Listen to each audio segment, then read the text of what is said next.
भगवान आता है तो भगवान बेटे सर हिलाने के उसमें नहीं आता कि हमारे पास कौन आ गई गायत्री माता, तो फिर वो यूं करता। मैं वहां गई थी, राजकोट गई, नाम तो नहीं लेना चाहिए था स्थान का, पर चलो आई गए, गुजरात गई तो मैंने वहां देखा यज्ञशाला पे महिला और पुरुष यज्ञ कर रहे थे। और बस उन्होंने कहा क्या हो गया, गायत्री माता आ गई। कैसे आ गई गायत्री माता? बस वो हिले और वो कोई आवे, औरत आवे, माँ आवे, तो उसकी पीठ को लाल कर दिया लड़के की को।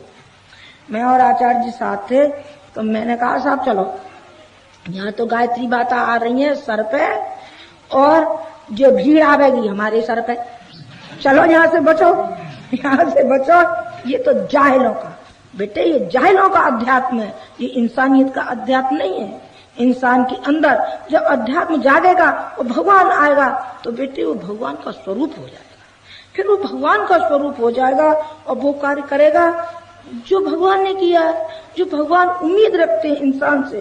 जो इंसान पैदा किया है तो बेटे कैसा अमूल्य जीवन भगवान ने दिया है, तो क्या वो अपनी खुदगर्जी के लिए जिएगा? क्या नहीं बेटे, अपनी खुदगर्जी के लिए नहीं जिएगा, उसको करना पड़ेगा, उसको समाज का उद्धार करना पड़ेगा बेटे। एक हाथ में माला, एक हाथ में भाला, ये जो अनुष्ठान है, जो हमारा जप है, ये काय के लिए है बेटे? ये होता है हमारे आत्म परिष्कार के लिए होता है, लेकिन हमने उसका दूसरा ही रूप बना दिया। क्या रूप बना दिया? जो अभी मैं बता रही थी, बीवी और बच्चे। नहीं बेटे, भगवान इसके लिए नहीं है, वो तो पूर्ति होती रहेगी आपकी, लेकिन आप इसमें यदि भ्रम में है कि हम माला के आधार पर अथवा अगरबत्ती के आधार पर गायत्री माता को बस में रखेंगे और अनुष्ठान हमारा सफल होगा, तो कृपा करके आप कल जाए सो आदि चले जाइए। आपके बस में आने वाली नहीं है गायत्री माता। बहुत होशियार है, बहुत होशियार है, और जब देती हैं तो बेटे छप्पर फाड़ के देती हैं। तो मैंने आपको बता दिया किसको देंगी, उसको देंगी जो हंस होगा उसके पीठ पे बैठेंगी। आपके ऊपर बैठेंगी नहीं बेटे, आपके ऊपर बैठने वाली नहीं है।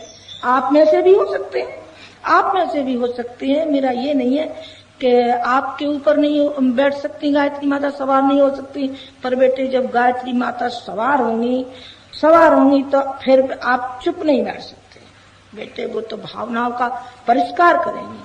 परिष्कार जब हो जाएगा तो समझिए गायत्री माता आ गई आपके पास, और नहीं तो अभी कोसों दूर है, हजारों कोसों दूर है, आपकी पहुंच से, पकड़ से बिल्कुल दूर है बेटे। जब भी भगवान आया है संवेदना के रूप में आया है, उदारता के रूप में आया है और करुणा के रूप में आता है, और सारे संसार के लिए आता है। पीड़ा पतन हाथ फैलाते हैं, अरे भाई साहब आपके पास भगवान आया है तो फिर हम तो आपके पास हाथ फैला रहे हैं ना। आप जरा हमारा भी ख्याल रखना, हमारा भी ख्याल रखना। फिर आप बीवी बच्चों के लिए नहीं हो सकते, फिर आप उसकी तरह से नहीं हो सकते जो मैं अभी वाल्मीकि के लिए कह रही थी। फिर आप संत एकनाथ हो जाएंगे बेटे। कैसे होगा संत एकनाथ? मैं बता रही भगवान किस रूप में आता है। संत एकनाथ जा रहे थे रामेश्वरम जल चढ़ाने के लिए, और उनके पात्र में गंगा जल था, और भावनाएं करते जा रहे थे हम अपने भगवान पर जल चढ़ाएंगे और अपने भाग्य को धन्य समझेंगे बेटे। जब जा रहे थे तो रास्ते में गधा पड़ा था तो वो घबरा रहा था बेटे, प्यास के मारे तड़पड़ा रहा था, और दोपहरी का और जेठ का महीना था, उसमें दोपहरी पड़ रही थी, तिल मिला रहा था गधा। संत एकनाथ के मन में आया, एक बार सोचा कि मैं जो भगवान के लिए जो गंगा जल लाया हूँ, क्या उनको अर्पण करूं अथवा इसकी जान बचाऊं? बेटे जो अंदर क्षुद्रता थी उसने कहा कि नहीं, गधा मरता है तो मरने दो, इससे क्या मतलब, हम तो उस रामेश्वरम के लिए लाए, हम तो उसी पे चढ़ाएंगे। लेकिन अंदर का जो भगवान था, जो देवता था, उसने कहा कि नहीं नहीं, ऐसा नहीं हो सकता। जो हमारे सामने पीड़ा के रूप में जो तड़पड़ा रहा है, हम इसी को पिलाएंगे। भगवान जो दंड देगा देखा जाएगा, पीछे ही तो देगा, इस समय तो नहीं दे रहा, देखा जाएगा बेटे। और सारे अपने पात्र का गंगा जल लेकर के उड़ेल दिया, उसके मुंह में उड़ेल दिया। तो गधे ने कहा कि तुम रामेश्वरम जा रहे थे ना, मैं कहा मैं रामेश्वरम ही जा रहा था, मैं अपने भगवान से मिलने के लिए जा रहा था। गधे ने कहा एकनाथ एकनाथ मैं ही रामेश्वरम हूँ, मैं ही रामेश्वरम हूँ। आ मेरे बेटे तुझे मैं अपनी छाती से लगा लूं। और बेटे उस एकनाथ को कलेजे से लगा लिया। किसने? रामेश्वरम रामेश्वरम।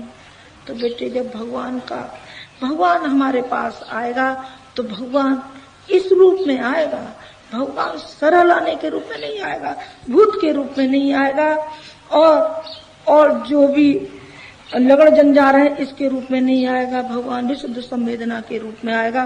और जब आएगा भगवान तो बेटी वो उछलेगा, अंदर से उछलेगा और हमको प्रेरित करेगा कि हमको कुछ करना चाहिए, हमको करना चाहिए।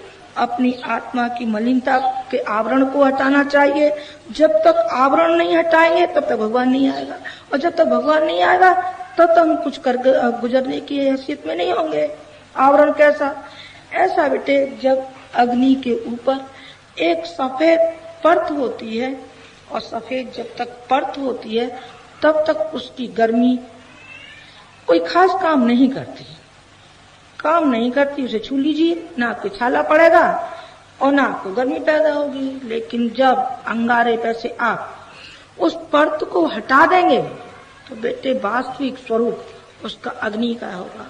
और जब अग्नि को आप पकड़ेंगे बेटे तो आपकी गर्मी दूर होगी। गर्मी दूर नहीं होगी, पकड़ेंगे तो छाले पड़ जाएंगे। और क्यों भाई, इससे पहले जो उसका स्वरूप था वो उसका क्या हुआ? अरे उसका मैंने कहा ना बेटे वो आवरण था, वो आवरण उसके ऊपर से नहीं हट रहा था, तो अग्नि का सही स्वरूप कैसे मालूम पड़ेगा? बेटे यही अध्यात्म है, यही भगवान का मिलन है कि जब तक हम उस आवरण को साफ नहीं कर देंगे तब तक हमारे अंदर भगवान नहीं आएगा। भगवान नहीं आएगा तो हम जैसे गलीज हैं वैसे ही हम बने रहेंगे। तो मैं तो आपके दिमाग को मैंने साफ किया है कि भगवान को पाने का क्या प्रोसीजर हो सकता है।